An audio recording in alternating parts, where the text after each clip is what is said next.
2 years ago, we had 100 educational and career advisors that we brought to this island and tried to learn more about our exciting industry. But this year, we will have a different program. We will be here. I will go through the program shortly. We have made some changes. We will start with the inner development goals by Maria and Nancy. Then we will have about retaining seafarers on board by Nancy and Monica. No, Henrietta and Monica, sorry. Then Johan Hartler will take over. We will have a small panel discussion, but we also have a very interesting speaker that will come here. We will let you know his name later on. Will be very good. So, welcome to the stage, Maria and Nancy. A warm applause.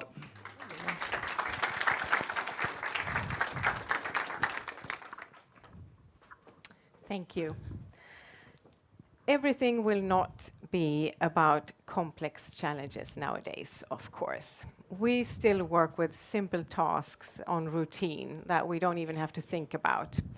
And we work with complicated tasks where, for example, engineering skills will be very useful.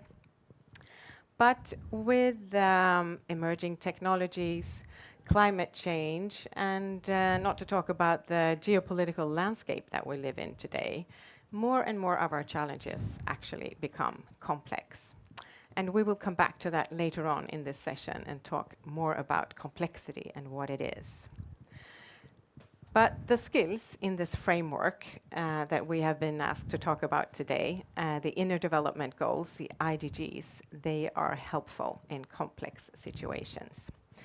And they are also a complement to the skills that we use when we work with simple and complicated tasks. So that's why we think they are so important.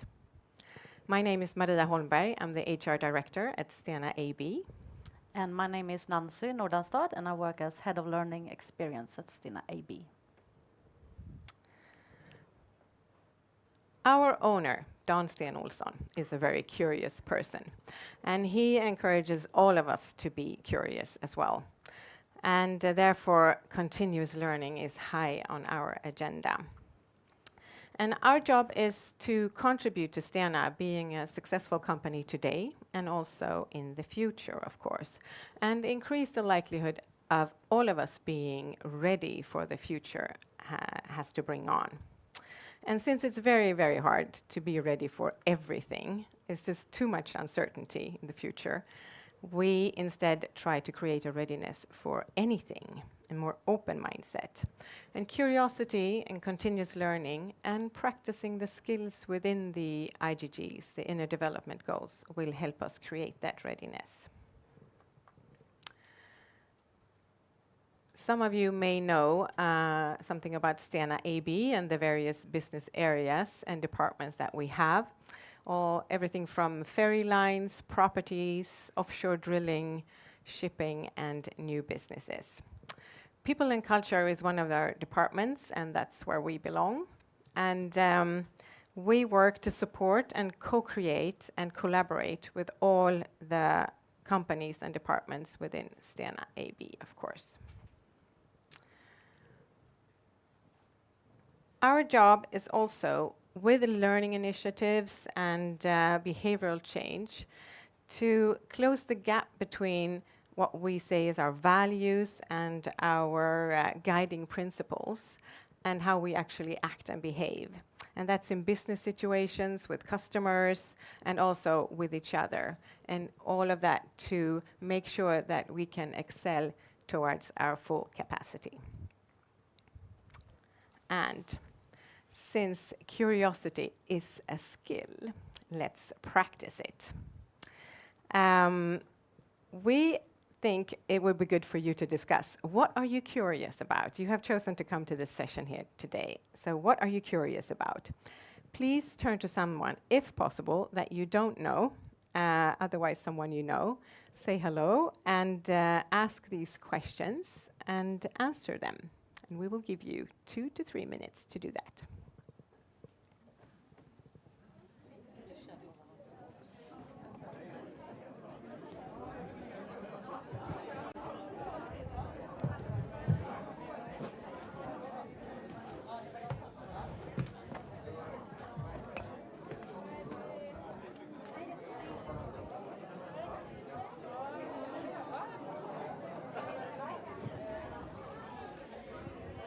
Ta kort på dem.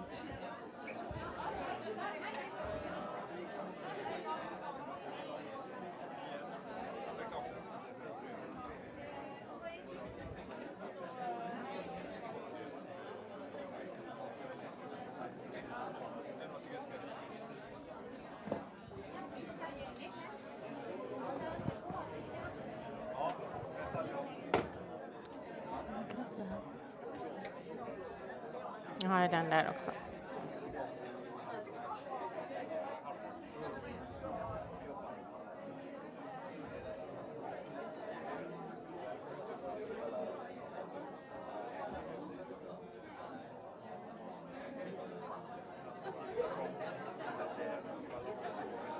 Det är du.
Får bryta när du tycker.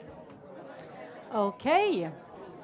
So good to see you starting to network. Now I'll have a challenge to interrupt you. Okay. So great to see that you start to connect with each other as well and start to connect with also the topic of today. So hopefully we will address some of the things that you are curious about. And I'm curious to know if anyone knows about the IDGs on beforehand. Just raise a hand if you know what IDG is. Good. Maybe someone is also working with it to integrate it in their organization. Don't be shy.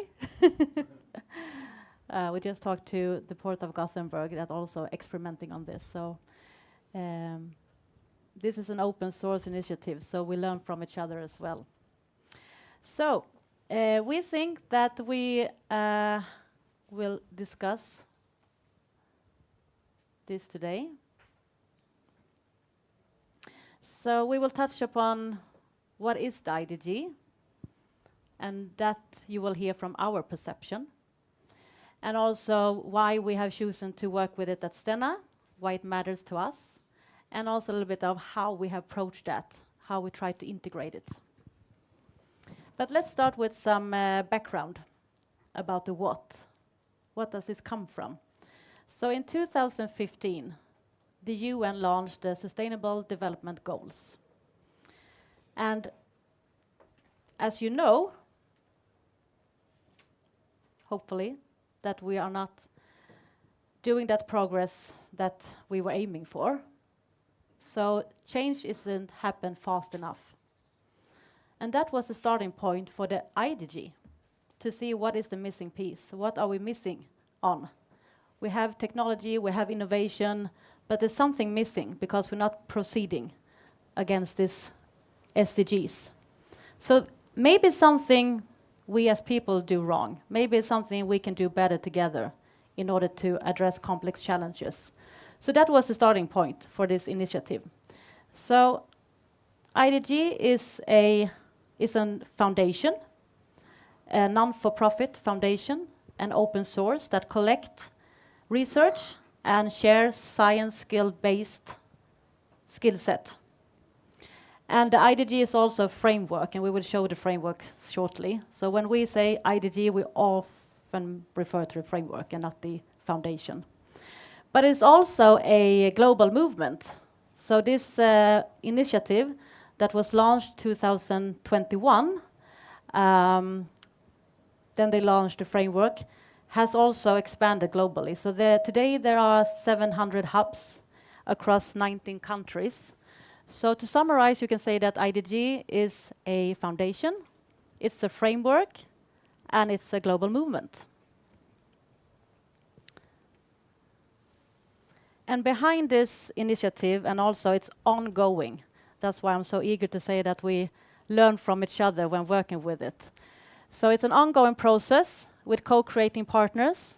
So we have academic partners and also business partners that believe that, yes, we need this initiative, we need these skills, and we need to learn from each other.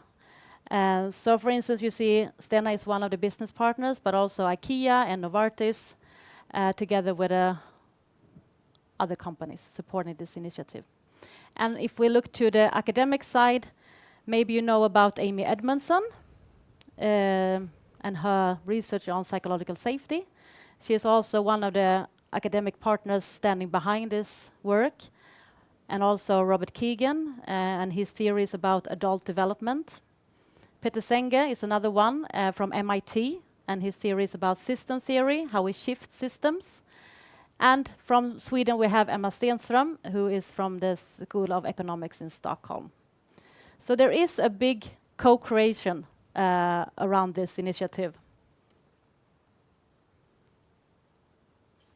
So this is the framework, and it consists of 5 dimensions and in total 23 skills. So when we say IDG, we often mean this.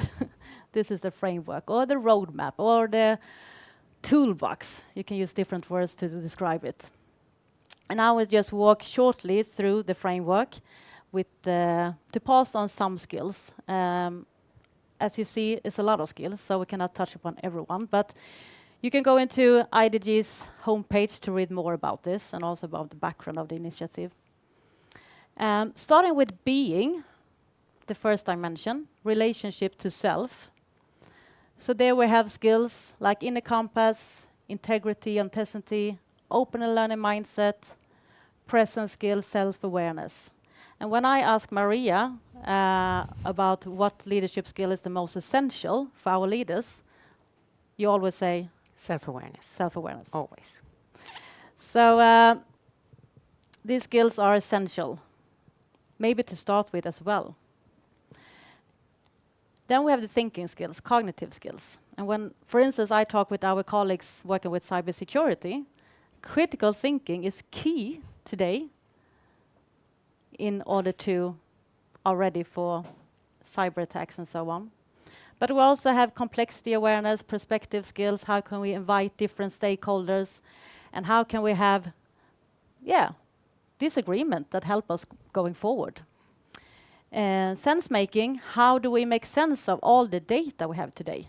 We have a lot of data, but if we don't have the skills to make sense of it, to see the patterns and to see the stories behind, we cannot drive change. Relating, caring for others and the world. I will touch upon empathy, referring to Lars Strannegård, who is the president of the School of Economics in Stockholm. He is really emphasizing that students today need to train their skill in empathy, also with the background of advancing AI. Collaborating, skills within interpersonal skills, like communication. Like someone said when we had a workshop at Stena that, so communication is more than talking. Yeah, it's a little bit of listening and, other things as well. So what's good to know as well is that in this framework there is a definition of every skill. So we don't have to guess and have different perception of the skill, but we can have a definition and then talk about what does it mean to you and how can we apply it and how can we train this skill. And for instance, as I said, co-creation skill, we try to co-create this process as well when we work with it at Stena.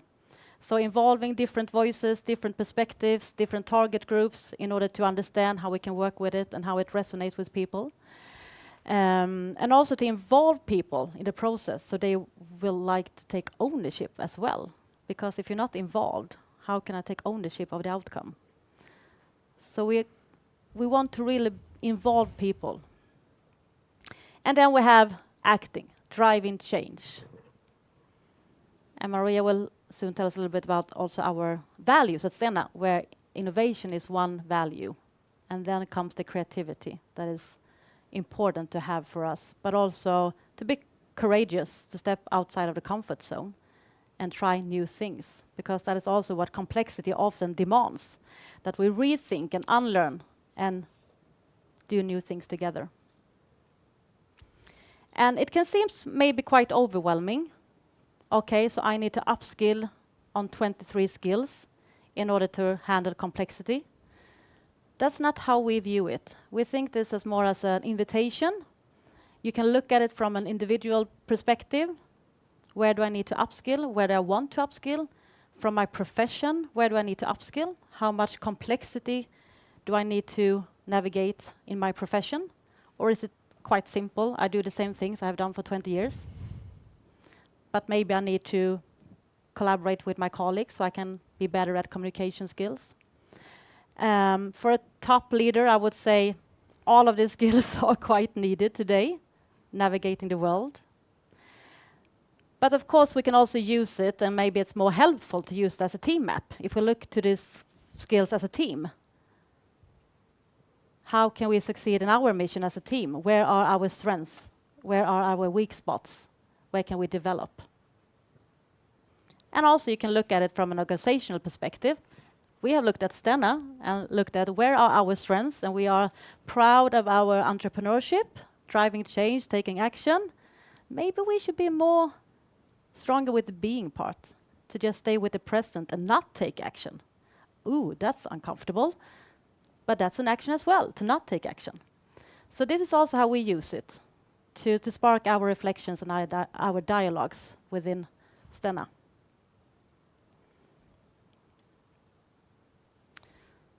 So back to you. When you navigate complexity, what do you rely on as a mindset or useful skill? Where is your go-to? So turn to someone if it's possible that you didn't talk to last time, but if not, take 2 minutes and just reflect on this question.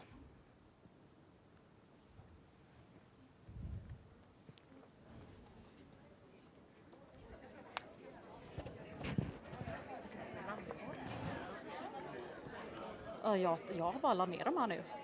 Det är som bastu. Jag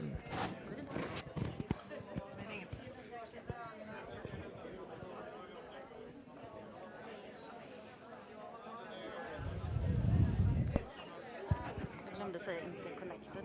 Ja, det gör inget. Det gör inget.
It's always hard to interrupt discussions going on. If you can try to finish what you're discussing.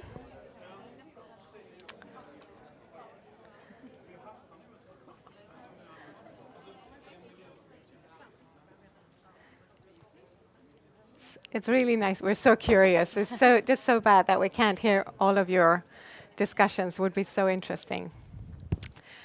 Anyway, like I said in the beginning, almost all industries are facing more complex challenges, and that is for shipping as well, of course.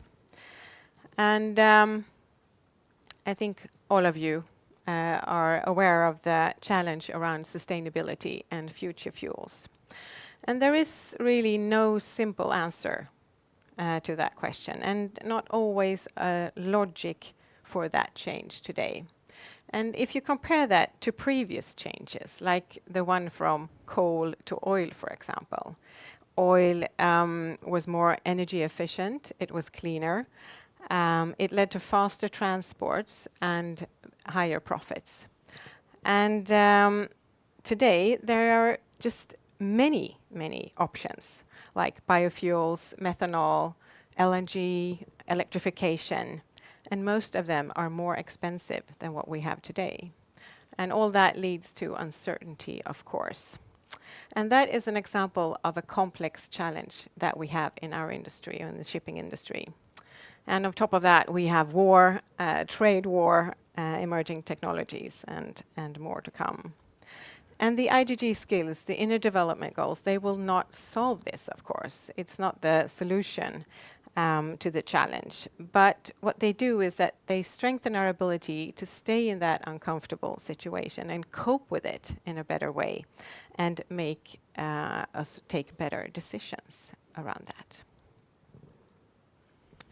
So when facing complexity, I don't know what you said, what mindset or skill you use, but people tend to be either scared, overwhelmed, it's too complex, I don't know where to start, I don't know how to navigate, or we underestimate and we think it's a simple and just a problem we need to fix. And then when we try to fix it or implement a new digital system or driving change, we realize, oh, it wasn't that simple. So it can be good to know also to dwell a little bit on what is the characteristics of complexity. So we would just stay with that, because that can also underpin why we work with inner development goals. And there is a guru, I would say, a leading voice within complexity science. His name is Dave Snowden. I went to his masterclass a year ago. It was very refreshing. He talks, he's from Wales, and he talks very, very fast. So it was really like 3 days of, brain workout. But he says that complexity means, roughly, managing the present. You can't control complexity because it's unpredictable. And you can think about it as a teenager. So when we have small kids, they are more like predictable, even if they are messy and you are tired and you don't really know how to figure it out. It's more like, okay, now it's this phase and then it's this phase, and I can call an expert and have support, and I can have other seniors who help me. But when we come to a teenager, and then you're like out of control. What happened? You can't fix a teenager. You can't predict them. The only thing maybe you can do is to be present with them and move from there. What can be the possible next step for support, or for just listening or taking an action? So, and I think that's good to know that complexity takes, we need another skill set. We cannot analyze, we cannot call an expert to fix the climate change. So it requires a different mindset and skill set and tool set. And you can see it also like a metaphor of crossing a river. So you know that you want to cross the river, you have an intent, but you cannot really pick a spot because you don't really know. And you're just standing near the other side. And the first best thing to do is maybe to like see if there is a stone you can set your foot at. And then take that step and see, okay, sense, get feedback, okay, it worked, okay, move forward. And then try another, what is visible for me right now from this present? And take another step and get feedback. And that's how you do when you navigate complexity. Small steps, experiment, sense, have feedback, discover things, and sometimes you need to take a step into the unknown because there is no stone that you can see. And then you have a lot of data, what happened then, and use that. So this is also how we work within the development goals at Stena, because there is no expert to call. How do you integrate the development goals? When we ask the foundation, those behind the initiative, they have no answer. They can give some guidance on like system theory and complexity theory and adult development theory and so on. But there is no other company organization who has done the IDG. So this is also how we experiment when we integrate the IDG. Taking small steps, see how it resonates, get response and feedback, and adapt and adjust from that on, and learn along the way. Very learning journey, I would say. And I think that's also why we mentioned curiosity in the beginning, because I think that is a prerequisite, that we are allowed to experiment and explore and be curious and not have the exact answer to exactly what will this give. Yeah. And what is the impact then that we hope for in Stena? Of course, we have an intention why we do this. And first of all, it's a narrative shift, so that we increase the awareness of the benefit of developing interpersonal skills, because that's what the IDGs are. So that when we have to prioritize what to do today and see on our learning agenda, that we also prioritize that. So that's one reason. And then it's organizational resilience. Like Nancy said, complexity is managing the presence. So it's not possible to just do the same thing faster and in a higher pace. Efficiency doesn't really work in complex situations. So resilience becomes more important. And it's also to strengthen our brand, to make sure that we can attract and retain the people that we need now and in the future. And with the skills in the framework, we also hope to decrease the feeling of uncertainty, but also hopelessness that we sometimes feel, to focus on what we actually can do. This is something that we can do. We can practice this. And the skills will help us as individuals, as groups, and as organizations as well, to handle the complexity and uncertainty in a better way. And now it's time for reflection again. So think about one thing that you're good at in your profession. Think for yourself. 30 seconds, just for yourself. Pick one thing that you're good at.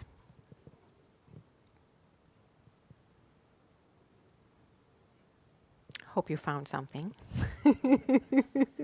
Otherwise, we have a different story. And how did you become good at that? Give that 30 seconds as well. How did you become good at that?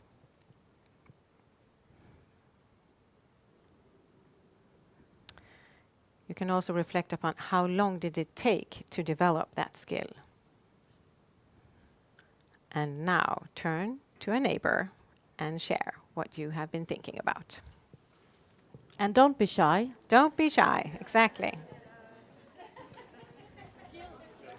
Brag. Time to brag.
Now, I want your attention again.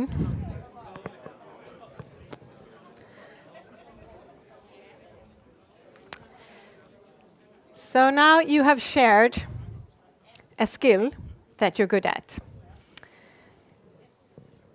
How many of you recognize developing that skill as a linear development, like on top of this picture? Was that how it felt to develop your super skill that you have at work? Raise your hands. How many of you recognize yourself in the lower part of the picture, with the more bumpy road, so to say? Raise your hand. It's good to see. I definitely can recognize myself, both privately when I try to learn cross-country skiing, for example. A lot of frustration. I did that 8 years ago, so as an adult as well. But also in my professional life, together with Nancy, for example, when we do this IGG work. It's not a linear road. It's very bumpy.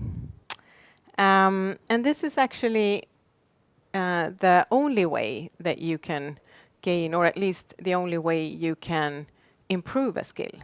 It is to practice. And it's also the pure definition of a skill. What is a skill? It's something that you can practice. And it's also guiding us in general when we work with learning at Stena. We don't just send out information, for example, and hope that we will see a change or development. We make sure that we give time for practice and opportunity to practice. And we also encourage patience, since we know that learning new skills looks like this. So it can involve a lot of frustration. And I think this is key to understand when we work with learning and upskilling, that learning is not linear.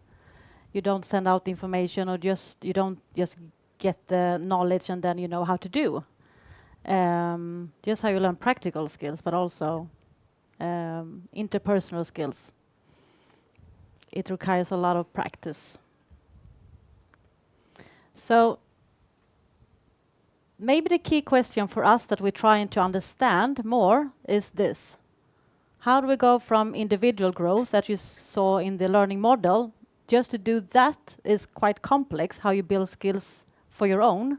It takes years, and like learning a skill like presence can take a lifetime, or to build trust or empathy. How do I do it? Do I read a book? Do I take a course? How do I do it? So just to understand how we build skills as an individual is quite tricky. But how do you do then when you're aiming for the whole organization to collectively build these capabilities together, to be more resilient together and solve or handle complexity and navigate uncertainty? I think that is the key question we're trying to understand and learn. And I've been working with this for 3.5 years. I'm sorry to interrupt, but is it okay to ask questions during the presentation? I think we would take it in the end. It's okay? So remember. Thank you. So this is a tricky one, and also maybe the one that I'm quite nerdy about to understand. How we scaffold for people to grow and grow together, and with quite high cognitive skills. So as I said, we have been trying to handle this as a complex challenges ourselves, using the IDG skills while doing the IDG. So trying to be role models, using these skills as well to involve perspective skills, or to involve different perspectives, different stakeholders, to co-create with people, to leverage our own being skills while doing so, but also have perseverance. As I said, we have been working with it for over 3 years, and still we are not maybe in the beginning, but sometimes people reach out to us and ask, how have you done the IDG? Like we are done. I'm like, we have just begun. So just to give you some examples of the how we have taken on this small steps, experiment, and to have feedback. And maybe also some recommendations. Start with those that are most interested. You don't have to go to the most resistful, because we have met a lot of people saying, oh, this is abstract, this is fluffy, I don't get it. But also people saying, oh, they really get it, and like, how can we do this? So we started to look at what we already do in our department, working with people and culture. We host a lot of leadership development program. So we started to look at where we're at. Okay, so this is our current state. We host leadership development program. What can we do there? Can we bring in this framework into a program and see how it resonates with people? Yes, we can do. So in one program we have, it's 4 days with pre-module and so on. And then we have a 2-hour workshop with leaders. And we explore this framework and we ask them what kind of benefit would this be to stand up for our leaders if we be better at these skills? What would be the risk if we don't upskill ourselves in these skills? And try to get feedback. How does it resonate? And quite early, there was this feedback on, wow, finally we're talking about these questions. I have been longing for having these kind of conversations. So that gave us some confidence. Okay, people, there is some people who wants this and to have meaningful conversations about this. Okay, let's move forward. So what can we more do? Looking at what we already do. Okay, look at the different leadership programs and also programs for our employees. Maybe we can map those programs that we're already hosting and see if we already maybe trained these skills. So I think that was a big aha for us, that because you know when you're starting to do something and everything feels new, you want some early wins. And we're already doing it. So we have this training, authentic training, where we use horses in order to help ourselves to ground and to connect, and also for direction for the leadership, that I can be flexible in my leadership. So we saw that in this training, we practicing these skills. That's really underneath the training. Wow. Early win. Some people ask, why do you train with horses? And the answer to that is because it's brutal feedback. They don't care about your title or anything. They follow you or not. Yeah. And you can't trick them. No. If you are scared, they will know. If you are grounded, present, they will know and connect with you. And I think it's since 2 years ago, we also run this program, Leadership and Self-Awareness. It's together with the Swedish Defense. This is a program that you do quite early on when you are in a program with the Swedish Defense. So maybe you know about UGL, UL, Development Leadership. So this is another concept they have. So it's a 3 days training. We are in the forest, so it's outside. No conference room, no restaurant. And the leaders are alone for 24 hours. They just have a worksheet to go through different questions to reflect upon their leadership, to increase their self-awareness.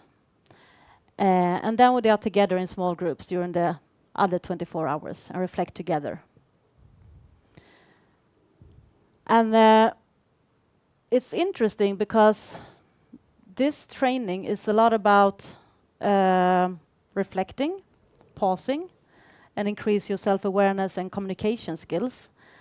But the feedback is also that it's scary to turn off the mobile because you cannot have the mobile on. If it's something happened, you call the trainers and they reach out to the leader. So that's also an interesting observation of these times we are living in. It's scary to turn off the phone. Not to be in the forest by myself, but to turn off the phone is scary. Maybe I'm needed. And if I'm not, that's scary too.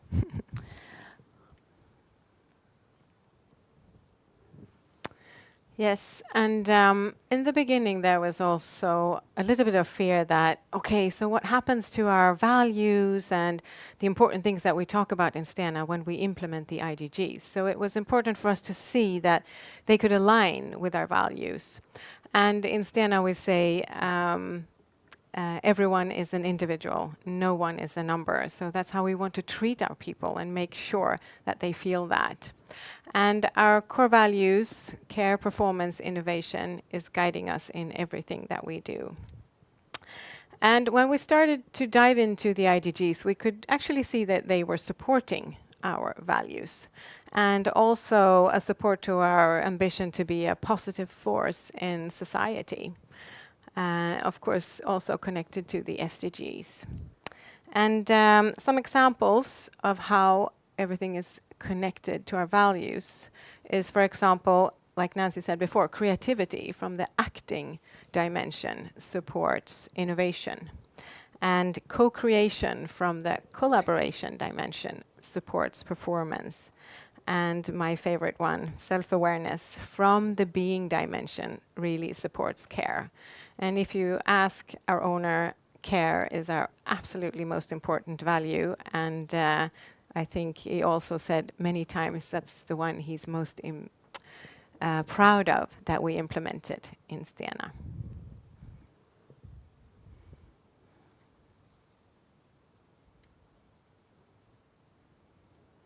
So another way of co-creating was to, in the beginning, have a dialogue with our colleagues at sustainability that we need to do this together. We want to do this together. The initiative, the IDG, comes from SDG and supporting that. So it was obvious to us that we need to go together on this. So we started an IDG community, mostly with people from HR and sustainability, but then we had some other people who wanted to join, and it was an open door. Because the purpose of the IDG community was to deepen our own understanding of what this is.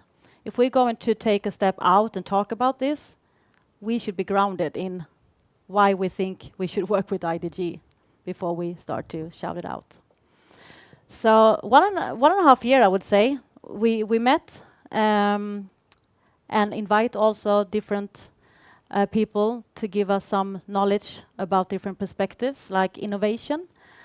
Professor at the business school in Gothenburg, how he look at these skills, and you look at the lens through the lens of innovation. How can they support innovation from his more scientific view, and also from a change management perspective. So I think it was very good for us to like just stand there and deepen our own understanding before we took the step out. And maybe it was frustrating for people starting to ask, so how do you do it? How do you do it? And we're like, oh, we don't really know how to do it. We just keep standing at the current state and trying to understand what it is and why we should work with it. And in hindsight, I see really the importance of don't rushing through that phase. We need to own why we do this and why we believe in it and design from there on. So we also did a one-question survey. It's 1.5 years ago, I think, and ask people at Stena, which skill do you think is the most important skill to handle uncertainty and navigating complexity? And it was quite obvious result. And I'm the head of learning experience, but I was like, I didn't vote myself for the open and learning mindset, but my colleagues did. So that had the highest numbers. That at Stena we think that having an openness and learning mindset is key to handle uncertainty and complexity. And where we are right now is that we focus on the 2 steps with communities of practice and communication. So I will tell you a little bit about these communities of practice. So now we are in the phase of, so how do we create the right soil for people to practice these skills? So how do we scaffold and how do we bring people together and have focus on building these skills? So in February, we launched this pilot called the 100 Days of Skills Building Program. So we had participants from most all of our companies and also from different locations. And they were invited to work in small teams that we call communities of practice. So they've been invited in teams of 5. So our thesis is that people long for meaningful conversations, and that's also something we have explored. Okay, so people want to have spaces where they can have meaningful conversations. Okay, how can we give them that? And also make it doable. As you know, we cannot send people to lifelong trainings, even if it take a lifelong lessons to learn presence. So how do we do it doable? So meaningfulness and the doable has been part of this program. So it consists of 1 full day kickoff, and then 5 digital sessions, 1 hour each. And it's supported during 100 days. So you pick one skill from the framework that you want to focus on, and the twist here is that you do it in your everyday life, not on a conference, not outside of work, during work. In which situations can you build this skill? How can you practice it? And what do you discover while doing so? And that's where you meet your practice group to share your discoveries. Okay, so when I try to be more present in meetings, I discovered this about myself, about other people. Okay, what impact did that lead to? Yeah, then I was surprised because this happened. Or how do I bring in more perspectives in meetings? How do I seek different perspectives from my own actively? So this is quite small intervention. 1 full day, 5 digital hours together, and then practice in your everyday work life. So you will be the first one now to see our data. This is world premiere because I have not processed the data myself yet. So this is just a small pics from the data. And now in September, we will work more with this data, trying to see the patterns and the stories behind this data to use it to learn more. But I will just let you read this through. So the question we asked, one of the questions we asked in our review was, what value has this journey brought to your everyday work life? So this is just some stories. Maybe it's hard to read from the back. It's okay? There is a screen down there. Good.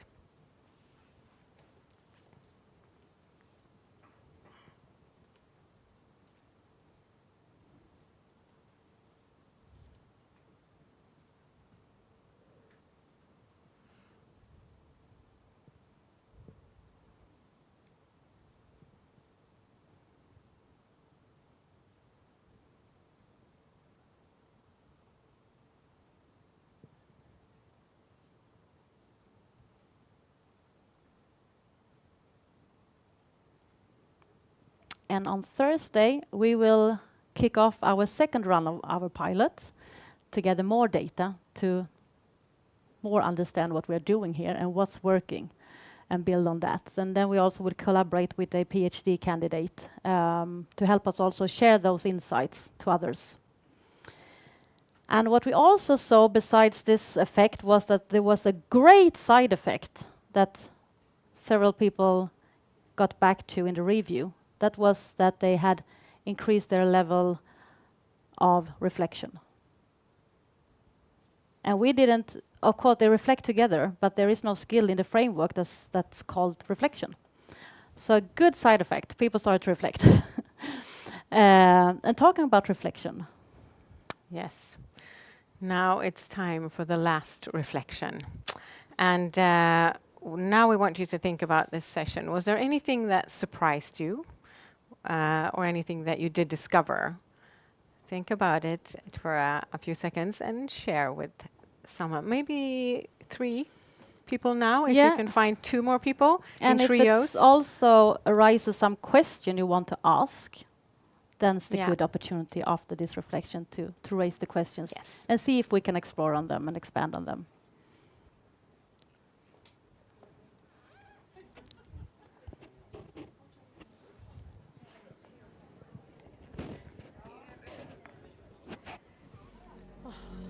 en stol att sätta sig. Det är så.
Okay, time to wrap this up and see if there are any questions. We know that we have one question, if you remember, or if we... I remember. Good. You go ahead. Yes, thanks. Do you need a mic? No, yeah, and then please note it's mine. Hello.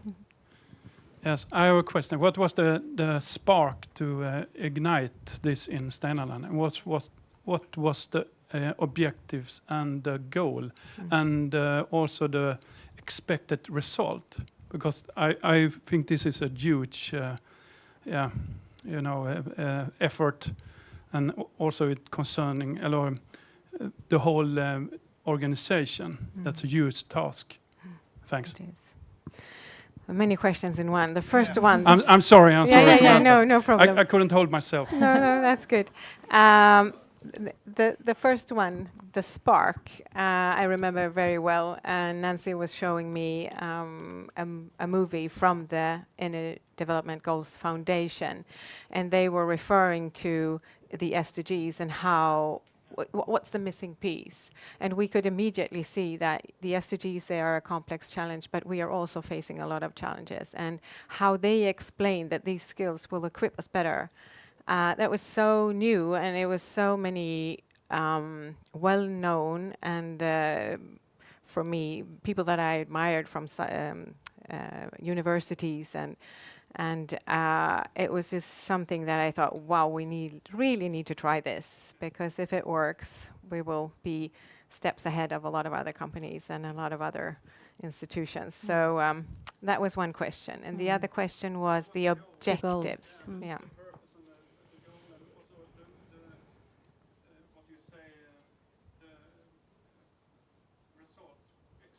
Yeah. Because it's a huge task, and also including the whole organization. Yeah, I know.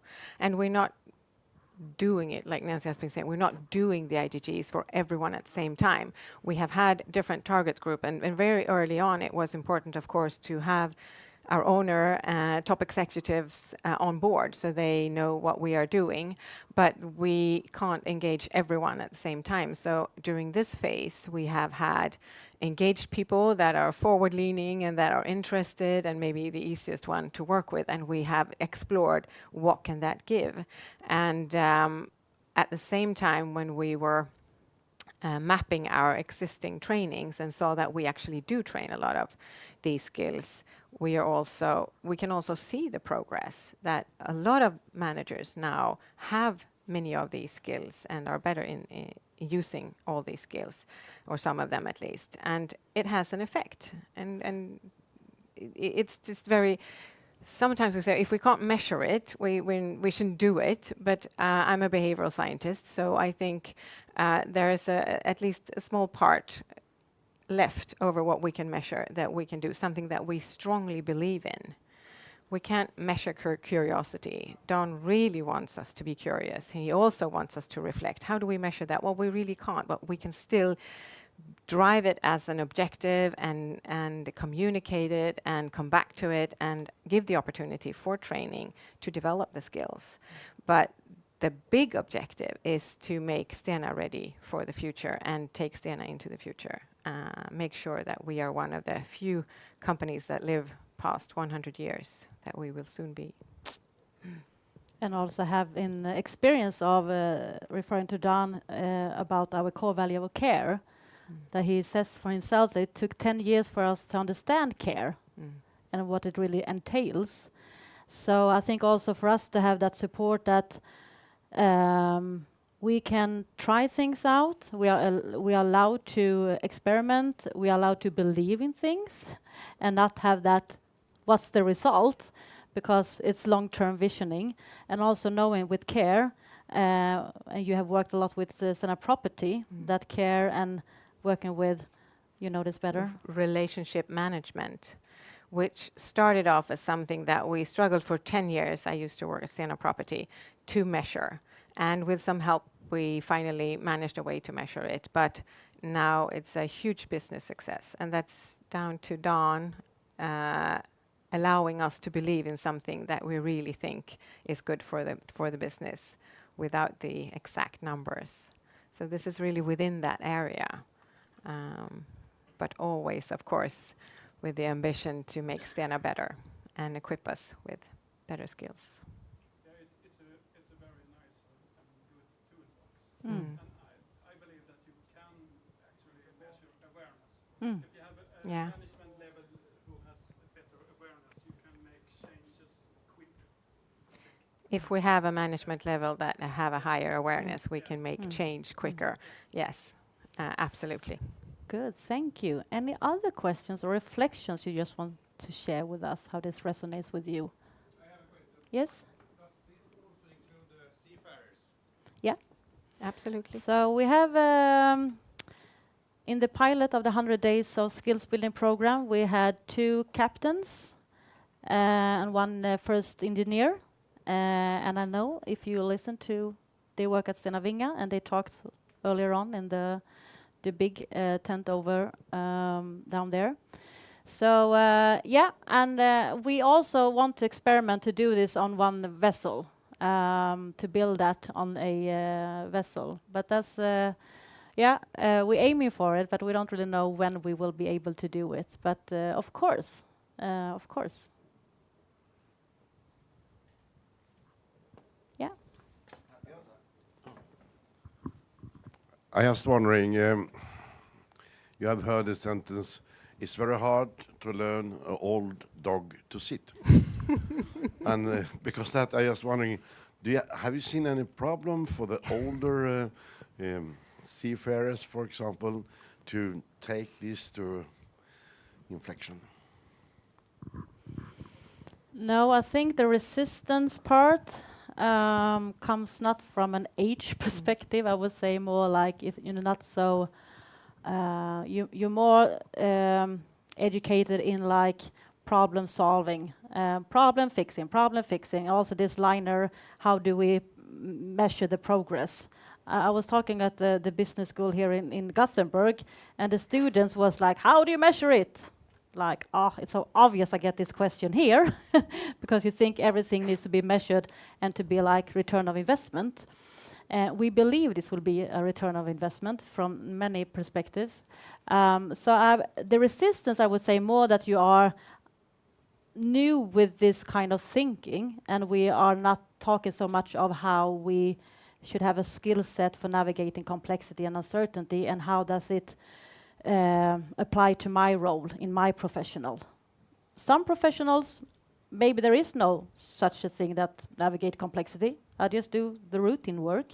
But for some, I would say, top managers handling complexity and uncertainty, you need these skills. I wonder how do you do it otherwise. So I have not met the age part of. It's more like a, but also it's a part with the openness and learning mindset. The mindset. How do we view if we can have a lifelong learning? And I think it's easier today because we go to school and we have an education and then we work. But today we also see good examples of people rethinking their career, like in midlife, like I don't want to work behind a computer, I want to be a gardener. So we have more examples of people, thinking about their own learning journey and rethinking it. So I have big hopes for the seniors. Fredrik Sundberg, Port of Gothenburg. I wonder if you have met some special challenges in your work to implement this, and if you have some heads up for other organizations who will start the work with the IDGs. It can be lonely. So I would say hold on to people who support you on the inside, but also on the outside. Because, of course, when you do something new and people are like, I don't get it, it's very fluffy, it's very abstract. And just have the perseverance to stick on it and to, not to argument, because I think this is not about an argument. This is more of exploring together. And also, as we said, try in easy target group to get that feedback and confidence, early wins, and build on that. And then if you meet resistance, be curious on it. I was meeting with a quite big group of sustainability people in the whole Stena sphere, and I haven't come to my second slide, and someone's like, oh, what is this kind of management shit? Crap, blah, blah, blah. And I'm like, oh, wow, refreshing. Please tell me more. What am I missing? So he thought this was like some management consultancy thing that we now rolled out. And that talks maybe from his experience of, change again, and what is this? So to just be curious when someone reacts and not try to argue, instead invite those voices. So please help me see your perspective. Because that would also build relationship that I don't, how do you say, this is not scary. This is something we do together. I cannot do this for Stena. I don't know how to do it. So I need people to co-create with, and then meaning also invite people who doesn't get it right away. Maybe that's my best recommendation. We haven't had big setbacks. No. Just some questioning along the way, and just to be present there and listen, I think is key. All right. We will end. You will end, and we will be here, so if you want to grab us at the coffee break. We have one summary. Yes. Should we see if that works? A short film. A short summary. Summarizes Stena's approach to the IGGs. And with that we say thank you so much for listening.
we're going to talk about how to retain seafarers in the profession at sea.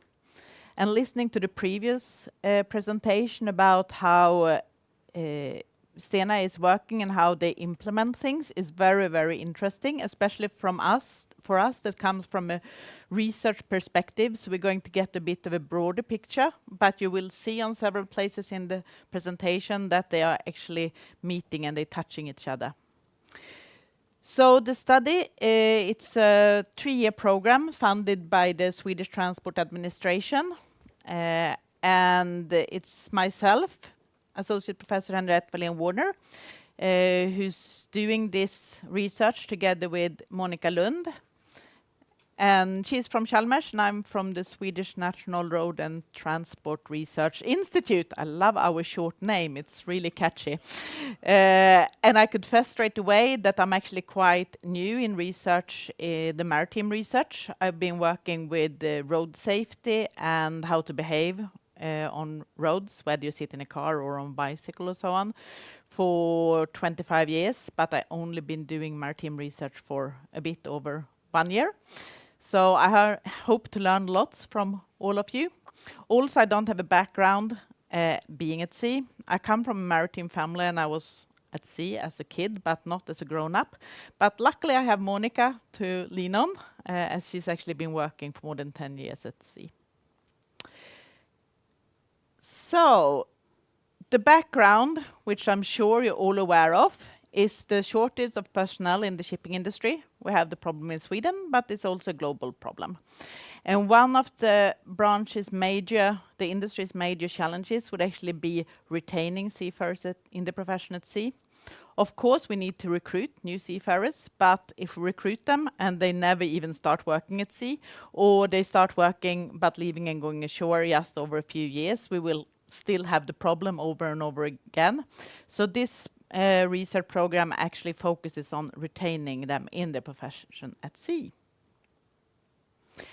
And to understand why we are in the situation we are, we need to look at trends, both the trends on the ship, but also the trends ashore. If we see at sea, we've seen a very huge and quick technical advancement with increasing atomization. And that, of course, is good in very many aspects, but it does actually have some negative side effects, especially for the people working at sea. You could see with decreased crew sizes, it's quite common. You also get other shift rotations and you get longer working hours, which increasing the fatigue and the stress, which are negative for most people. Also, with increased automation, you could see more monotonous tasks and lonely work. And that often contributes to boredom and isolation from the other crew members, which decreases the job satisfaction. So even if automation and technical advances, it's a great thing, we have to be careful with what side effects it could have on the personnel working. Other things that were pointed out in this article I'm referring to is that we have a movement towards more and more multicultural crews, which of course also could be beneficial in very many ways, but it can also, it doesn't have to, but it can contribute to social isolation due to languages in due to barriers in languages and also in cultural habits, just such a thing like food preferences. I mean, if you're living on a ship for months at an end, the food you get is quite important. Other things that we could see is that there's been stricter regulations, especially after 9/11, especially if you go to the US, which created more paperwork, but also in some countries it's much more harder to actually take a shore leave when you're in the harbor, if you have the time to do it at all, due to effectivization and so on. It could be administration things and paperwork that makes it harder. And also the last two things, that it's been an increased criminalization of seafarers, for example, when it's been unintended marine pollution, and also we have on certain routes an increased risk of piracy. But these are the trends at sea, and you can't study the sea on its own in isolation. We also need to see the trends ashore, so in the whole perspective. And the trends that we could see ashore is that increased pressure to be an active, available parents, both the mother and the father. Also, it's been increased opportunities for family holidays abroad. So maybe a generation back or so on, going to sea was a way to explore the world. Now you might not actually get that much time ashore in foreign harbors because of effectivization and because of paperwork. But on your spare time, very many people have the opportunity to explore the world together with their friends and family by traveling. Also, we could see a career shifting, increased career shifting. Say a generation ago, you might finish compulsory school, you go down to the industry, you start working, and then you work there until retirement. This hardly happens any longer. It doesn't matter if we talk about the maritime industry or any other industry. It's very rarely happen. Today, it's much more common that you choose position, you change branches. And someone says here before, used to start with one thing and then midlife you come up with, oh, I want to be a gardener instead. That's a trend that we could see. And the shipping industry or the maritime industry has been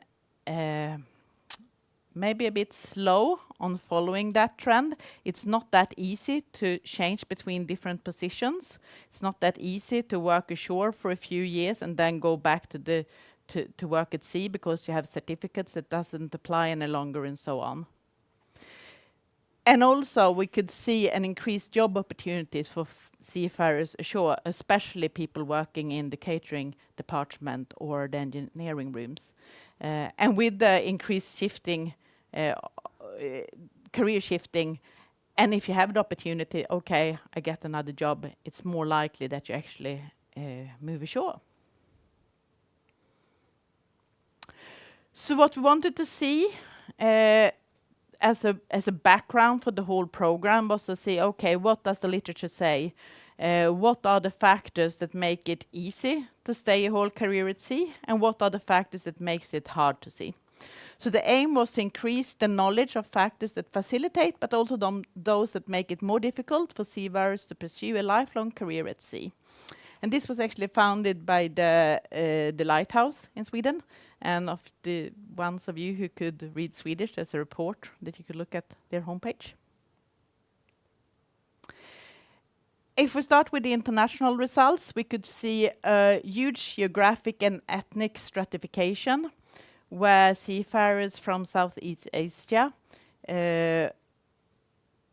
whether it's still true or whether it's experience, but there's still a problem that they have unfair salary setting, they have lower wages, unfair recruitment, and unfair promotion opportunities.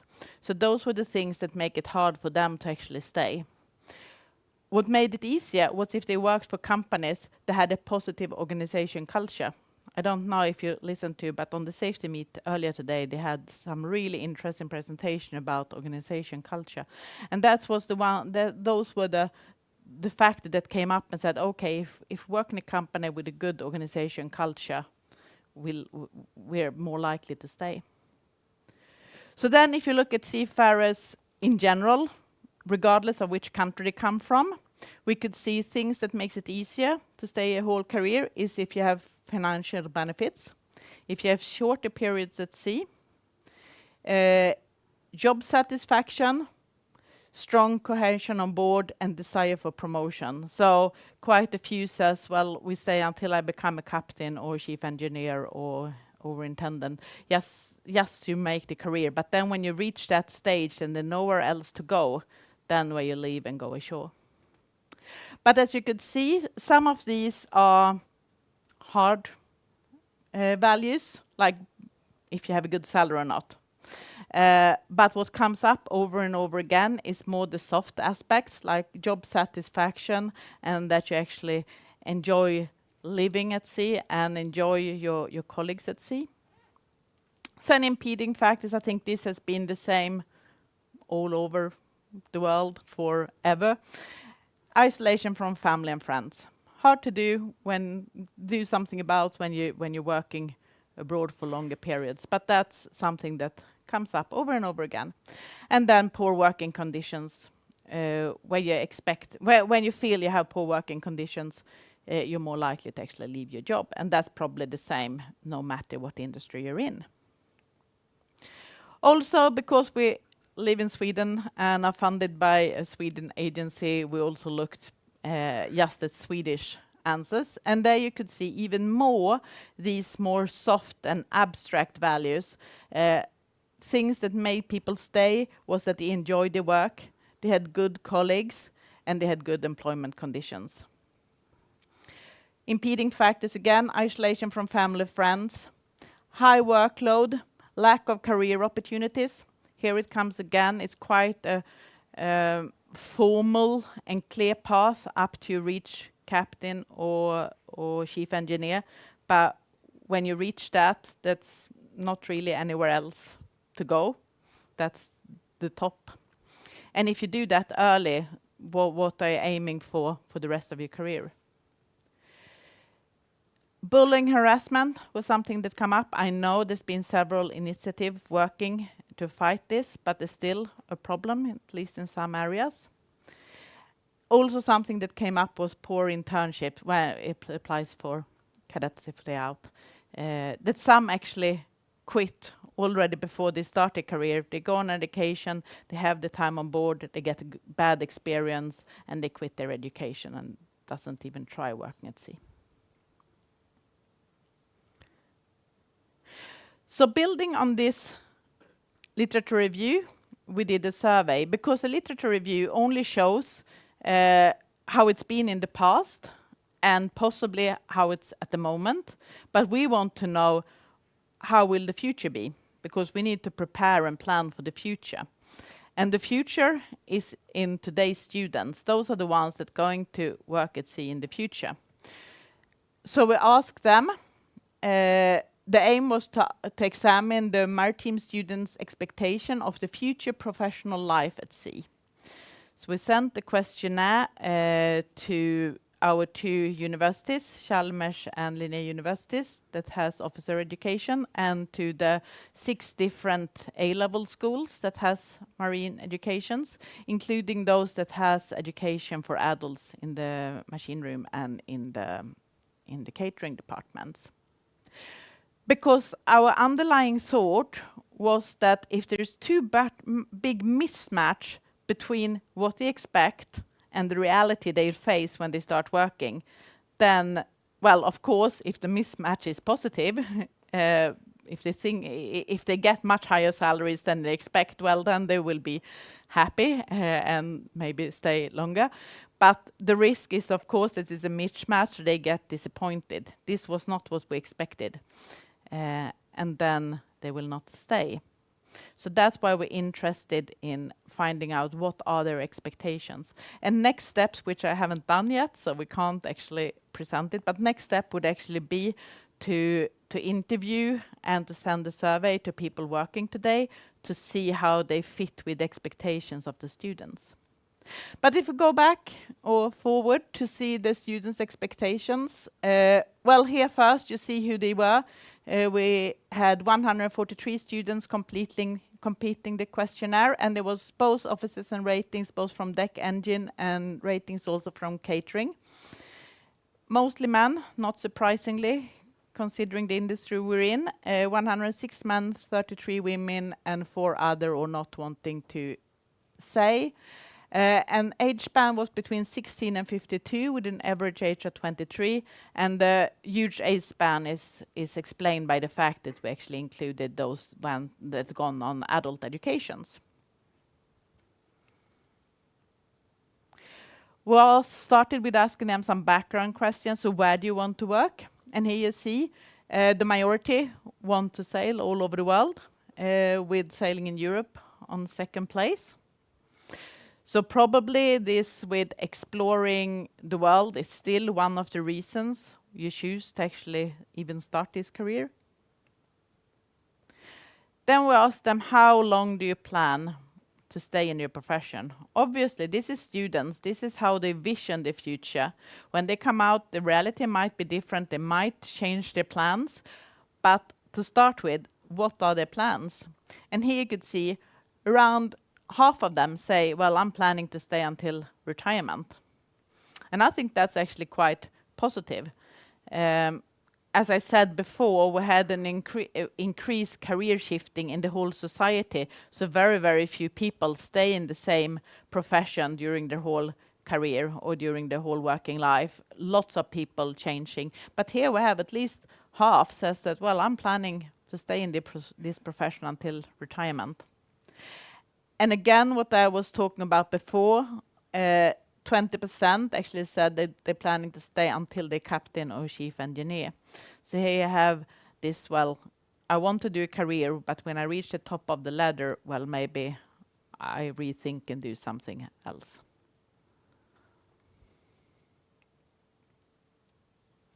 So what we were most interested in, it was their expectations. And the expectations are twofold. We both want to know what are their expectations, and then we want to know, okay, how do you see these expectations? Is it good or is it bad? For example, being isolated from friends and family, that's probably rated quite badly. There's something that you don't really like, but you get that that's part of the job. This is something you have to accept. So we both look at what are their expectations. How likely is it that something will happen? How do you rate it? Do you think it's good or is it bad? And then finally, we actually put it together and said, okay, what are the good things that it's likely to happen? And what are the bad things that's likely to happen? And here you see what the most think is most likely is that they will be proud of their career choice. Again, quite a subjective and abstract value, but it's something that's important to be able to be proud of what they're doing. Then they expect working and living in a different environment. So again, just working on a ship or living on a ship is a different environment, but it could also include actually going to other countries.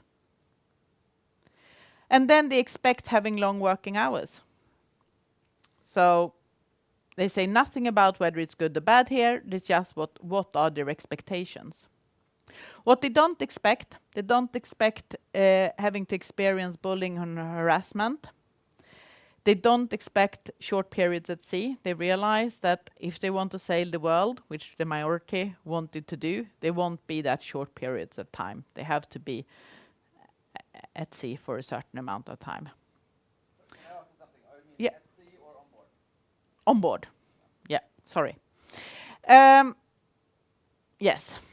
And then they did not expect a lack of leisure activities on board. They expect there be plenty of things to do on their enormous amounts of spare time. And this is what I've stated now is in general for all. But if we look at the offices and ratings and working in the deck engine, I couldn't include the catering department because there were so few, so it's not anonymous if I include them. But if you compare offices and ratings, deck and engine, there's some differences, but overall, actually the same pattern is shown. So, what are the good and bad things that they expect? Well, the really good thing is the best is having a good salary. Here we don't say whether they expect to have a good salary or not. It's just that, well, if they get a good salary, that's something that they rate value really high. That's something that is very good.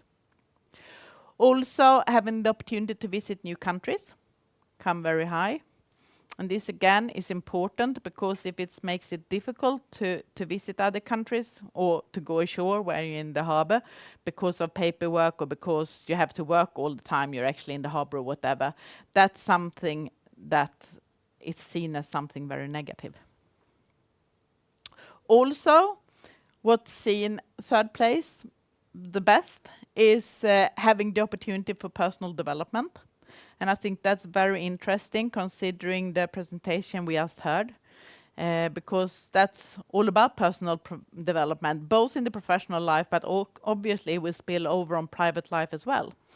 So the third here, again, is something more private value. It's not about money, it's not about experience, it's actually about developing yourself. The worst things that could happen is experience bullying and harassment comes up again, so we need to continue working actively with that. Sleep deprivation is seen as something very bad, and having lack of leisure activities on board is seen as something very bad. And here I think we need to think about effectivization and shift routines and so on. Because if sleep deprivation is such a big problem, so you decide to leave your profession at sea, well, then it is a very big problem. We need to deal with it. And here, this picture is when we're taking it together. We weighed both what they think is likely to happen and how they value it. So the most likely things that they expect, there is the positive, is to be proud of my choice of career again. So that's something that the marine industry have really succeeded with, to make the job something you want to have and something you're proud of. Have the opportunity for personal development is now on second place. That's something you actually expect to get and something you value really high. And also having interesting tasks that on the same level, you don't want to do the same routine, boring, monotonous things all the time. You actually want to have interesting tasks. What you don't think is going to happen, and you don't want it to happen, is having sleep deprivation, now I did it the wrong way. The things that you expect it to happen, but you think it's very bad, is having sleep deprivation. You're prepared for it, you're expecting it, but you still think it's a very negative side of your work. Experience bullying and harassment, and again, physical isolation from family and friends. You expect it, but you don't like it. So basically, if we want to keep seafarers at work, we must make sure that they have the chance to feel proud of their career choice, that they get the opportunity to develop personally, and that they get interesting tasks, that they find the job fun. And then we must make sure that as far as we possibly can, we try to avoid sleep deprivation, harassment, bullying, and then facilitate contact with friends and family, so we break the isolation as much as possible, even though it's obviously a hard thing to do. And the next phase of this program will actually be to interview seafarers currently working at sea, Swedish seafarers, to be clear, currently working at sea, previously worked at sea but gone ashore, and seafarers that had returned to sea after a period ashore. And especially that last group were really, really interesting in hearing their thoughts and values. And again, we're going to look at both officers and ratings and both deck engine and catering. So if any of you have any good ideas of how we should be able to recruit them and to get in touch with them, especially when it comes to those that left the sea, that's gone ashore, and possibly those that returned to sea quite recently, you're very welcome to contact me or Monica. So thank you very much for listening, and unfortunately I will have to run after the presentation because I'm going on another thing, but Monica will be here for the rest of the day, so if you have any further questions or if you come up with anything later, and if you have any ideas for how we should reach these groups, you could contact her, and of course you can contact either of us via mail. So thank you very much.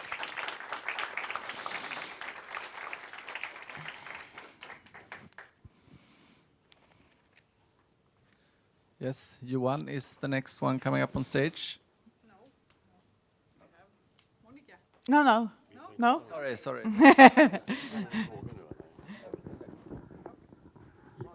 Is it possible with questions? Yes, of course. I have a short question. Yeah.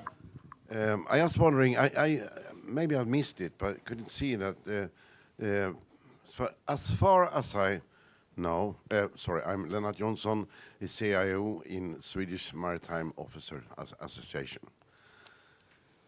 I didn't see anything about the most important for a lot of seafarers today, to stay connected. The possibility to stay connected, not in the bridge or engine room or deck office, in the cabin. The possibility to stay connected in the cabin free of charge. That I know that is nearly as important as a salary. Yeah, yeah. And that comes in with the isolation. You don't want to be isolated. You want to be connected, whether it's physical or digitally or in whatever way it is. I can comment on that. It's absolutely right what you say, but we've done other investigations with active seafarers who has experience of the isolation, and then it's even more pronounced, the importance of having access to internet, unlimited and with stable broadband. But the target group that we have now are people in school. They haven't really experienced time on board. So that could be part of the explanation of the discrepancy between the two groups. But we surely recognize what you say among the groups of active seafarers, that is very, very important.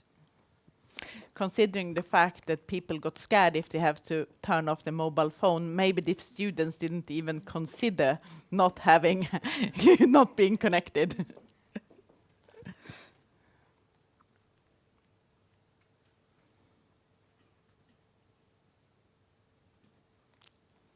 Yeah.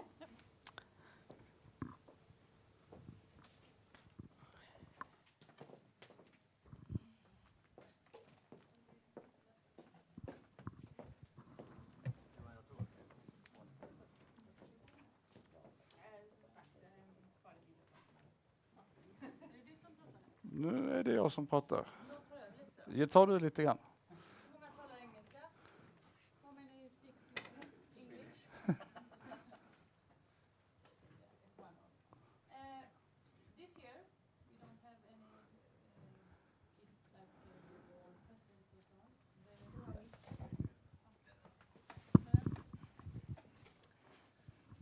So, we have the present years we have had books and presents for our speakers, but this year they have choose a gift for Mercy Ships. So you will have a gift card to show that we have give them the money. So thank you for coming. I've already received one from the Oh, okay, but then we can apply for 2 for you. But I can, you can leave it. But it's a good, and I will give you all also. And Maria, you're here. We take you at the same time because we're waiting for a guest, so we can do this. Thank you for coming. Thank you. What a great initiative to give to Mercy Ships. I think that's really perfect way of doing this. Thank you. Thank you.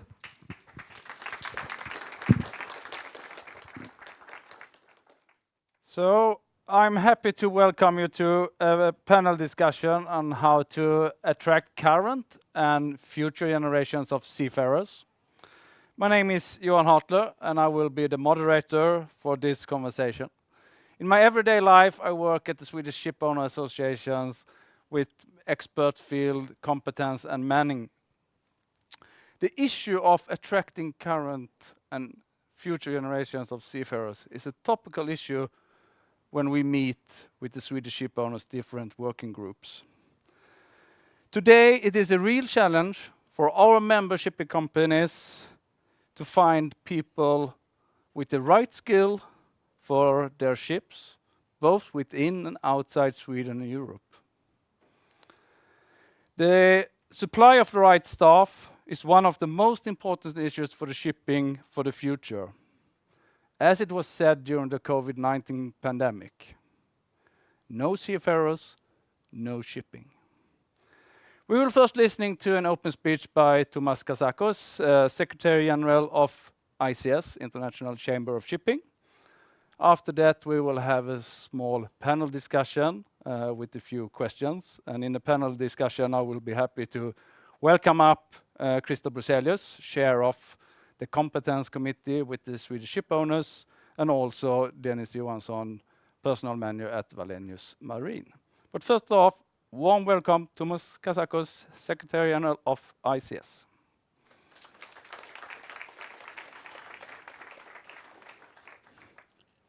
A mic, yes. I think it works. Thank you, Ivan. Ladies and gentlemen, good afternoon. It gives me great pleasure to represent the International Chamber of Shipping. For those of you who might not know, International Chamber of Shipping is the organization that represents 40 national shipowner associations, like the one that we have in Sweden. We're very proud to have them with us. Our main reason of operation is to make sure that we represent the shipowner's perspective at all the international fora, whether it's the IMO, the ILO, and various others. And of course, our aim is to make sure that we're trying to work towards a sustainable, competitive, and international playing field. And I was asked to give you a speech, so you'll allow me to read from that. I'll try to be as quick as possible, because we try to include in this short address some of the points that we are working on as ICS towards the specific subject that we're covering today, because as Johan said, it's not just no seafarers, no ships. We say, and I'm sure I'm in the presence of seafarers representatives here, if you have a happy crew, you have a happy ship, and then subsequently you go to the next one. So shipping, particularly when discussing the future of shipping, is not just about decarbonization, digitalization or technology. It's about the men and women who make global trade possible. It's about the 2 million seafarers who navigate our oceans, ensuring the world stays connected. It's about the countless professionals on shore, engineers, logistics experts, maritime lawyers, and policymakers. Our people must never be overlooked. They are the very heart of our industry. It is fair to say that the shipping industry is undergoing a significant transformation with ambitious net zero carbon emissions targets set by the IMO, and of course, the emergence of new sustainable fuel, as well as increasing levels of digitalization and automation. Of course, we should not forget that they are also navigating through a rise of geopolitical tensions and fragmentation that is disrupting global trade patterns. But the success of our industry and this transformation we are going through centers on the availability of skilled, adaptable, and well-trained workforce. Without them, the transformation of shipping will be stifled and global trade put at risk. This is why we are proud of the work we do at the ICS to support seafarers.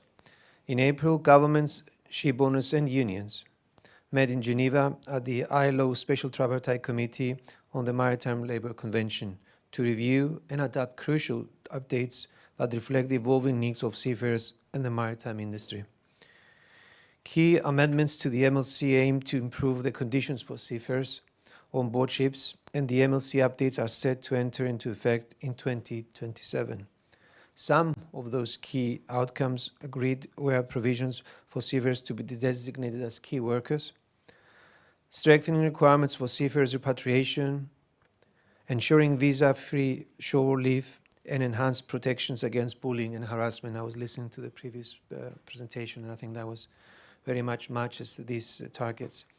These are groundbreaking and show the importance of seafarers' welfare. Additionally, the ILO concluded the latest round of minimum wage negotiations for able seafarers at a meeting of the subcommittee in Geneva also in April. This dialogue is critical as maritime transport remains the only industry with a formally recognized global minimum wage and has been in place for seafarers since 1958. The bipartite meeting brought together ship owners and seafarers unions from around the world, coordinated by the ICS and of course the ITF. Positively, following the negotiations, a resolution was adopted setting out the updated minimum wage levels to be submitted for approval at the next governing body this November. Seafarer training is just as important though, and it is clear that without a well-trained, diverse and motivated workforce, we will not be able to deliver the ambitious goals to address the climate emergency.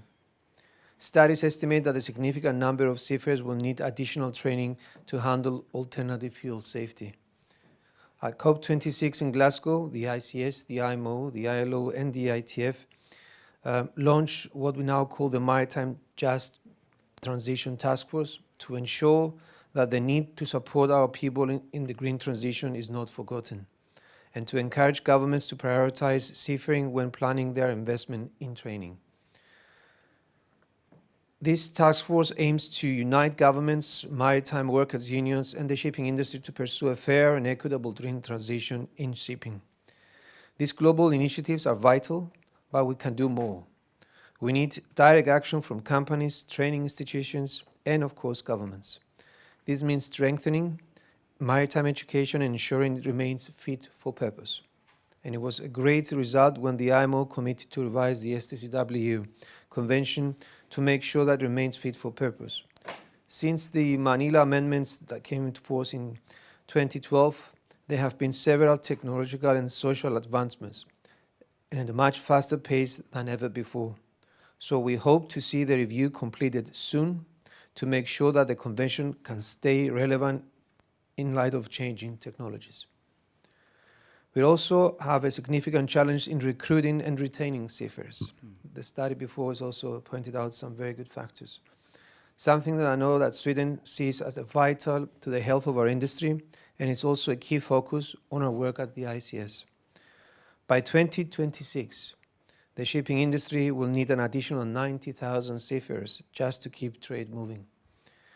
Policymakers need to create national strategies to address the seafarer shortage and unlock investment opportunities. For this to happen, there must be consistent data which shows the value of seafarers to national economies and data that can be benchmarked and across countries. We need to kickstart this area of work if we are to make progress recruiting and training our workforce. It is also a great opportunity to highlight the incredible value of our own seafarers.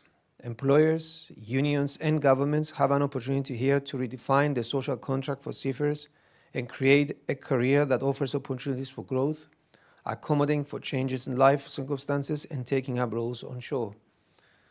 These measures will help to make seafaring an appealing career option. We must create career pathways that attract and retain talent. The maritime industry must compete with other sectors for brighter minds. If we fail to invest in people today, we risk a future lacking the workforce we keep our industry alive. Recruitment efforts are already well underway.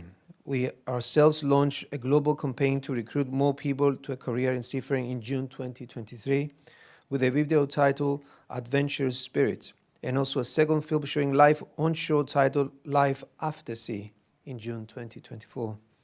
These were produced with the help of our member associations and seafarers across the world to support these efforts and can be found on the ICS website. Our industry has proven time and time again that it is flexible, that it can rise to the challenge. As a driving force behind shipping, behind this remarkable adaptability, our people must be at the top of this agenda, because without seafarers, as he said, shipping has no future. Thank you very much. Thank you, Thomas. So you may stay for some panel questions. Yep.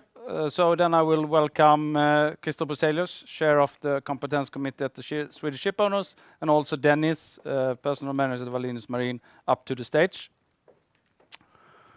First question I would start with is, what challenges exist today in finding competent seafarers with the right knowledge? Certificate is one thing, the right competence might be another question. Should we start with Christer?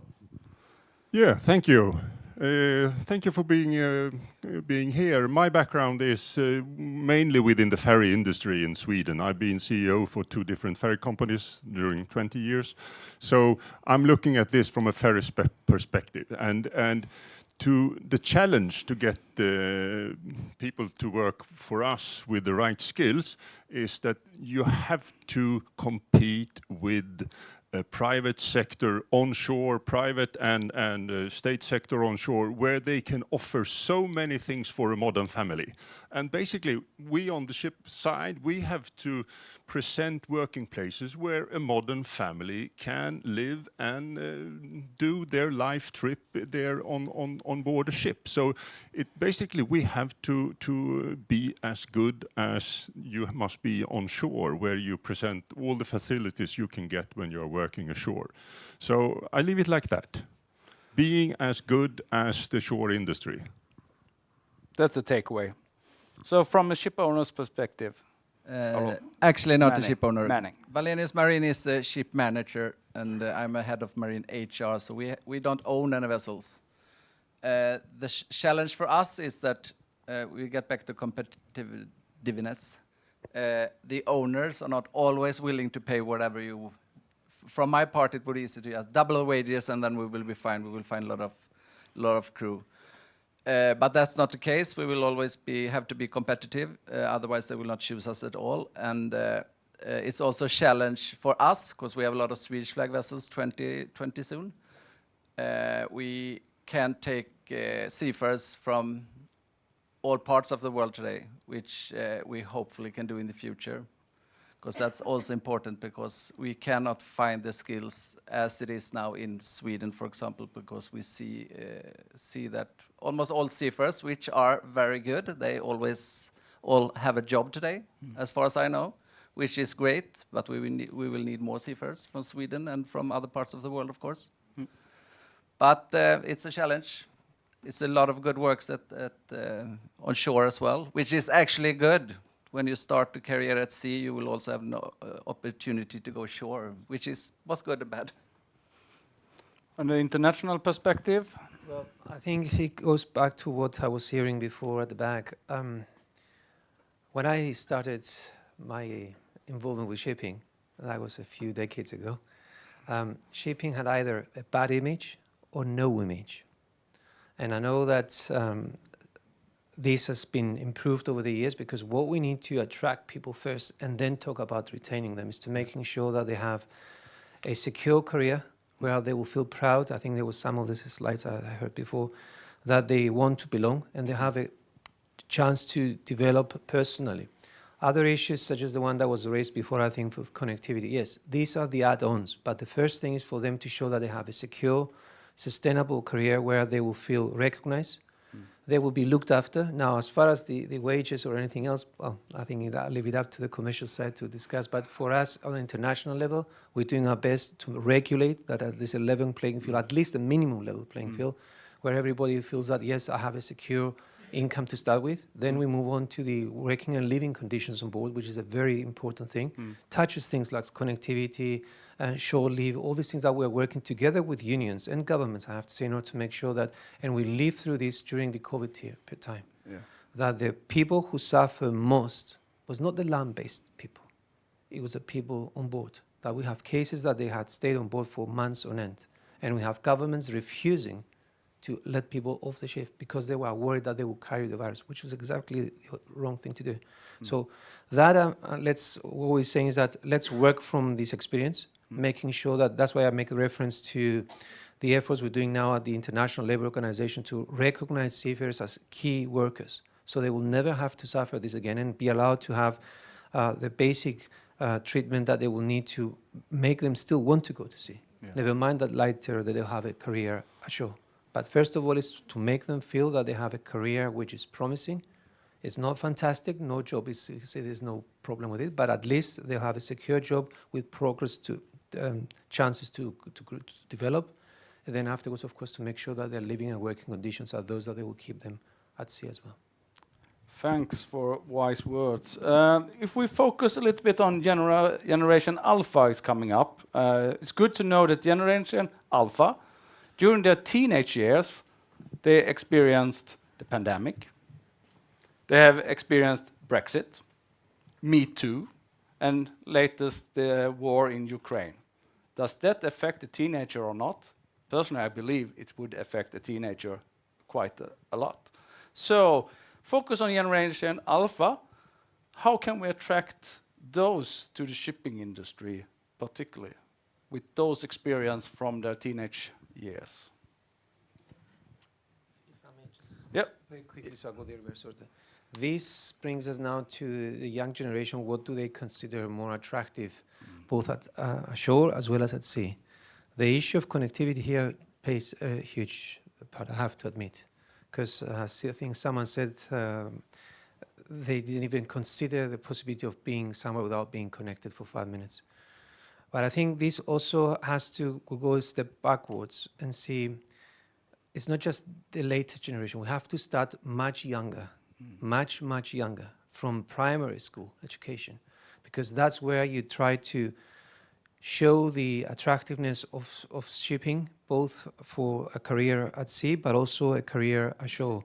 And in certain countries that they have adapted certain programs that they link them from early age in life, then they will put them into their educational system as part of their growing up. It's not something that it is unknown territory. There are not many, but I mean, I come from one before I joined the ICS that we call the program Adaptership.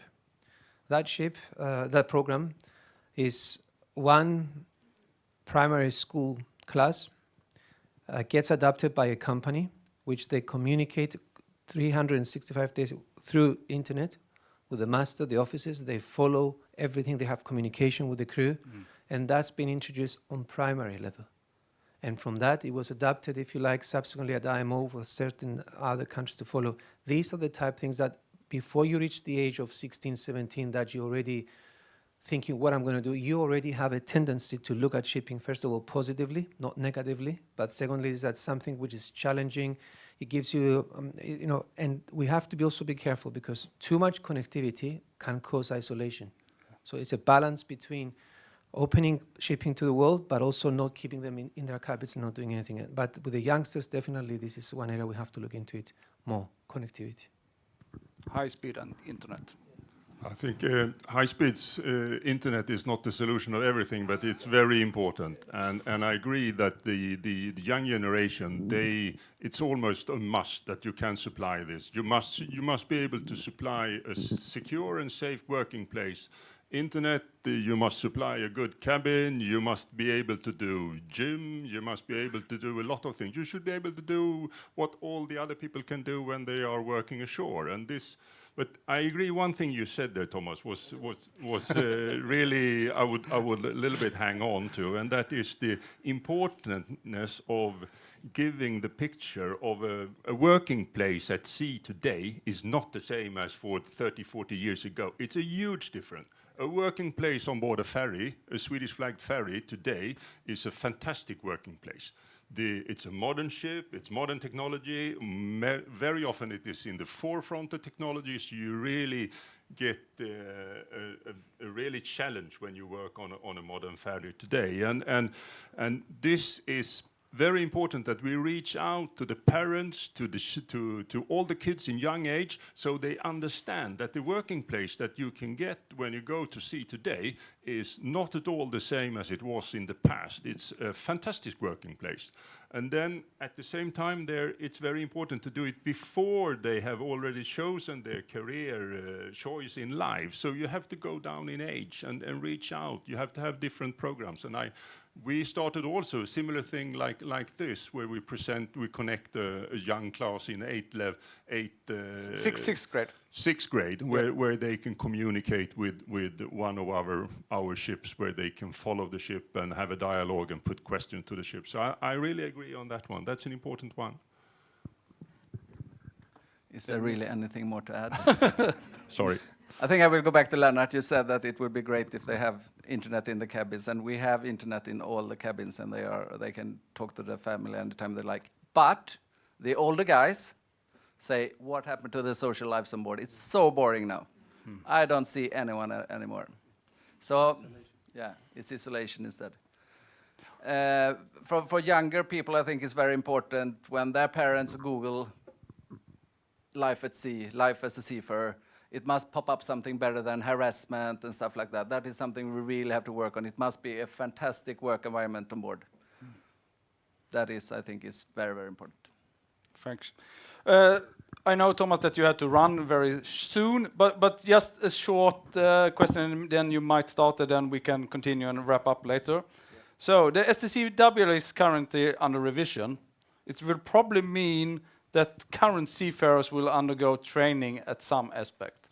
So what is your or ICS opinion on how to secure that the current seafarers will not, how would the current seafarers be affected by the STCW revision? Well, the aim is that they will not be, because it's so hard to keep the ones we have. It's much harder to attract other ones, as we've just discussed. So the aim is for us, and this is why ICS initiated the STCW revision. It wasn't the governments. No. It was the private sector. We went to the IMO and said, look, it's been a very good instrument. It helped us reach that level, but now we have to look at the realities of today. And looking ahead, and as if we knew that this issue with decarbonization, that we need to change a huge number of our vessels, if not all our vessels at once, we need to make sure that the retraining, upskilling, and subsequently certification for that, because that's another issue we have to look into in the future, happens in parallel with the progress, development, and technology. And this is why we try very hard with the IMO, in parallel with the discussions when it comes to the MARPOL. It's also we have STCW. So that's another area where the international shipping community wants to be ahead of the game. So A, we keep the ones we have, and B, we don't create the opposite effect that we send them away in the sense that they feel that it's a threat. We're not going to send anybody away, but we're going to facilitate, hopefully, that they will receive, and they will see that as another plus of an employer who cares for them to see a career progress and moving with technology. Because some of them, they might be afraid, because they might be at sea for 10, 20 years, and they might not be so keen to change. But if we do it the proper way, they will feel it as it's the security of their jobs going forward. Thanks very much. I know that you have to run. I know Fredrik will take care of it. 1 minute left. Just 1 minute left before you will. Okay. So, Christo and Dennis, STCW revision.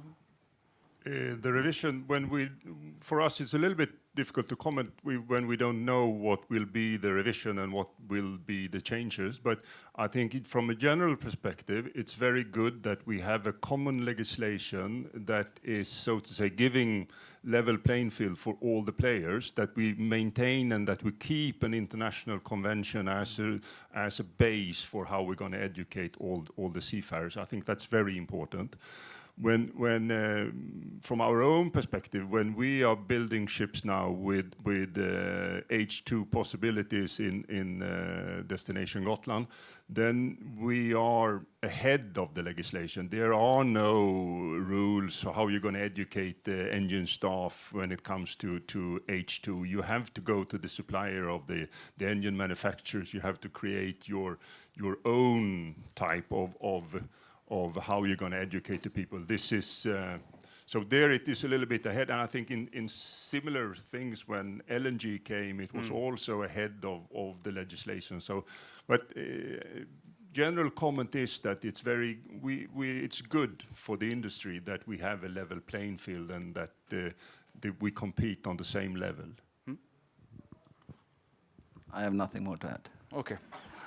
I can add from the ship owner's perspective that we would like, together with ICS, that the upskilling and reskilling, the outcome of the STCW revision, that there would be smart training, taking care the seafarers' periods off, so we don't split them all the time. We have already. We remember what happens after Manila when the seafarers had to undergo training on every home period, more or less. That's not the smart way. And I know that ICS is working on it. So we are soon at the end. So I would ask you then to name 3 specific areas you're working with to attract the next generation.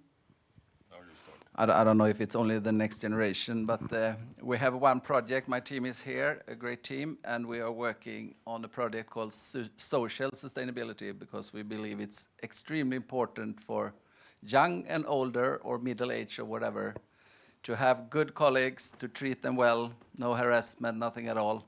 And it's a huge work, but we are working hard on that part. Then we always have internet wages, all those things, and we try to work together with the unions who are here to make the work environment as good as possible on board. Thanks. And as a coincidence, I don't know, we have not planned it, but we also have a program like that we put a lot of work into. It's called Redo, and it is going on the social factor, that you shall feel inclusive to the crew on board, and that you shall feel welcome, and that we have a system to take care of new people that is coming on board. And because why when you come to a new working place, why shall you accept that someone is bullying you? Why shall you do that? You go home and you don't come back if it is a situation like that. So this is one thing that I think all ship owners in Sweden today, they are working with this, and I think it's very important that when you come young and fresh and you want to start your career, you must feel included in the crew, and you must be treated like you like to be treated, like you treat others. I think that is very important to get a good start in a new life career like that. So it's really important. Social factor. Social factor is one key issue. I would like to thank you for this short question round with the panels, and I will try to wrap it up. You may sit or you may stand still on the stage, it's up to you. So I just noted some keywords. I haven't had the time to structure them, so I will just take them. One bullet point was modern family demands. How do we get the life on board as close as it is ashore and the demands of the modern family? And of course, the modern family demands would evolve over time, which means that we are in a continuously changing process. I think that is the most important takeaway, that we continuously need to improve and change the way we do things. Primary school, early interest in shipping, adopt a ship, Thomas mentioned. I'm happy to say that we did a pilot with the Ship Owners Association this spring with Veritas Tankers, and it was successful. We will review it, make it better, and start again coming years when they start at the school again. And the sixth grades students, they were so happy. They asked questions like, what do you eat for dinner, and those kind of things. It was not shipping that I imagined. It was dinner, home leave, what do your kids say, those kind of questions. And I think that's important. Another bullet point I noted is to challenge and the climate threat. We need a trained workforce. Natural states should prioritize maritime education. That's what Thomas said. The first time I heard it, I think myself at where I work should take that message with me. And I see also there are from representatives from Chalmers University. I think you should bring that message with you as well, that we might work with the politicians in Sweden to prioritize maritime education. New fuel, digitalization, global trade, no seafarers, no shipping, but also that we work together. ICS, ITF, MLC, Geneva. Today, when it's entering into force, then seafarers will be key workers. If we would have that before the pandemic, we would most probably be better off than what happens during the pandemics. Increased rights for shore leave. It's very important, of course, all of us know it. And of course, the question about bullying and harassment is now discussed on all levels. In the MLC discussions, in the STCW revision, it's discussed. So if we look back 10 years, we didn't have Me Too, it was later. So in 10 years, much has happened, and much will happen in the coming 10 years. So thanks for me, thanks for you listening. Thank you, Johan. So that was the end of the day. Those who have done that this day was possible has been Jel Topdemir from Sirius. Stand up.